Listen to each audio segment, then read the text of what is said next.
Syariah Aceh, Wakil Ketua Mahkamah Syariah. Barangkali ini aja pemaparan umum, nanti kita bisa Mahkamah Syariah sewilayah Mahkamah Aceh ini. Suaminya mempunyai istri yang beragama lain. Berarti Umar bin Khattab itu tidak beriman terhadap ayat yang tidak memungkinkan diberikan hukuman potong tangan. Kalau seorang hakim tumpul tidak memiliki rasa keadilan, memberikan acuan dasar dulu.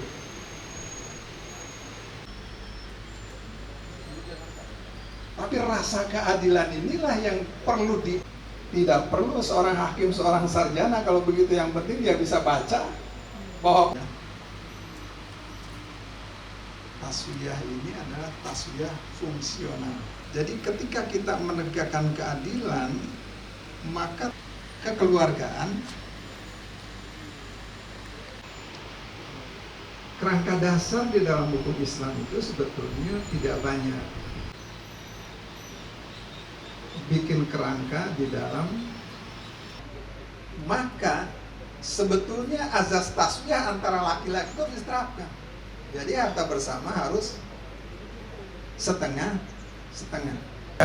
Sangat baik sekali ya, karena perkembangan hukum waris ini tadi sudah saya katakan bahwa bagi hakim hukum waris itu tidak hanya berhenti di dalam fikih dan perundang-undangan, tapi harus melihat rasa keadilan masyarakat, karena itu pun merupakan suatu amanat dari Undang-Undang Kekuasaan Kehakiman yang menyatakan bahwa hakim itu harus mempertimbangkan hukum yang hidup dalam masyarakat.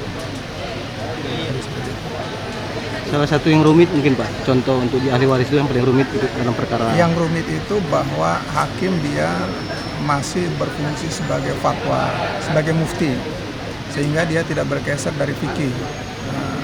Dia kurang pekat terhadap rasa keadilan yang hidup di masyarakat. Itu aja yang mungkin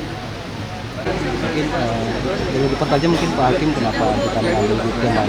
ini sebenarnya berkaitan dengan proses kan. Proses dalam menyelesaikan perkara itu ada yang berkaitan perkara waris, ada yang perkara al-ahwal syakhsiyah, hingga ada yang berkaitan dengan jinayah. Untuk kali ini baik wilayah 1, wilayah 2, 3, dan 4 mereka dibebaskan untuk memilih. Kebetulan contoh memilih tentang penyelesaian perkara waris. Perkara waris ini banyak sekali masalahnya, tidak hanya dari ahli waris, kemudian harta waris dan juga pembahagian warisnya.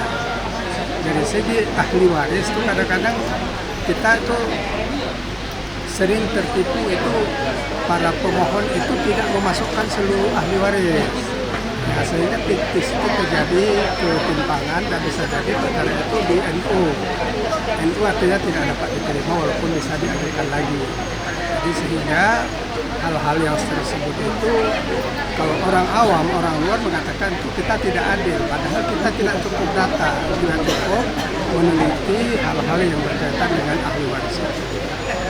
Itu yang menjadi fokusnya itu di situ.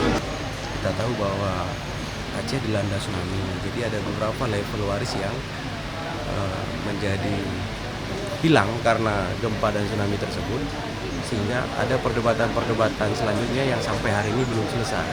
Ditambah lagi ada pembangunan tol, otomatis filantropi Aceh besar, dan